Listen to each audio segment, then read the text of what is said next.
Hello बच्चों, आइए इस प्रश्न को देखते हैं। निम्न कथनों में एक या दो रिक्त स्थान दिए गए हैं। बाएं फेफड़े में रिक्त स्थान पालियां और दाएं फेफड़े में रिक्त स्थान पालियां होती हैं। 2 झींगा 3 से तथा कीट 4 से श्वसन करते हैं।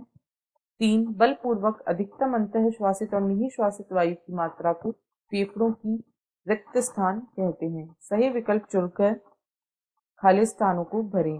विकल्प ए 1 3 2 2 3 फ्लोम 4 ट्रैकिया। विकल्प बी 1 2 2 3 5 जैव क्षमता।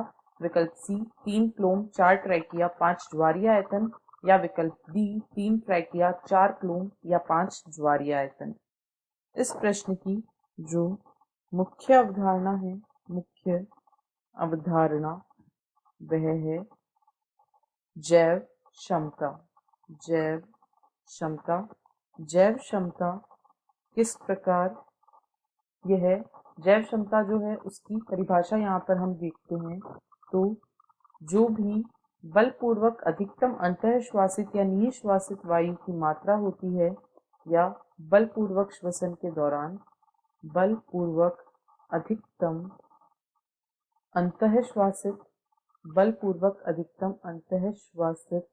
व निःश्वासित वायु की मात्रा बलपूर्वक अधिकतम अंतःश्वासित व निःश्वासित वायु की मात्रा को ही जैव क्षमता कहा जाता है।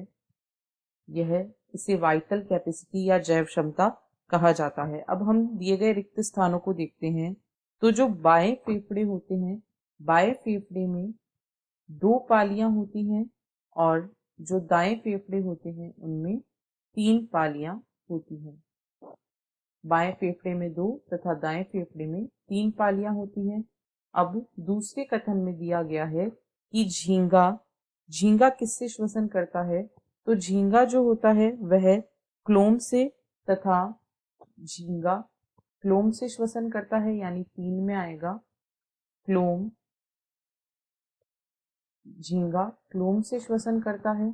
और जो कीट होते हैं पूछा गया है कि बलपूर्वक अधिकतम अंतःश्वासित और निःश्वासित वायु की मात्रा को फेफड़ों की अभी हमने देखा इसे जैव क्षमता कहा जाता है। अब यदि हम विकल्पों को देखें तो विकल्प ए में कहा गया है 1 3 2 2, तो यहाँ पर यह गलत दिया गया है। बी में कहा गया है 1 2 2 3 तथा 5 जैव क्षमता, यह बिल्कुल सही है। सी में कहा गया है 3 फ्लोम 4 ट्रैकिया तथा 5 ज्वारीय आयतन, यहाँ पर ज्वारीय आयतन दिया गया है जो गलत है। और डी में कहा गया है 3 ट्रैकिया 4 फ्लोम और 5 ज्वारीय आयतन, इसमें सभी गलत दिए गए हैं, यानी विकल्प बी इस प्रश्न का सही उत्तर है। आशा है आपको प्रश्न समझ आया होगा। धन्यवाद।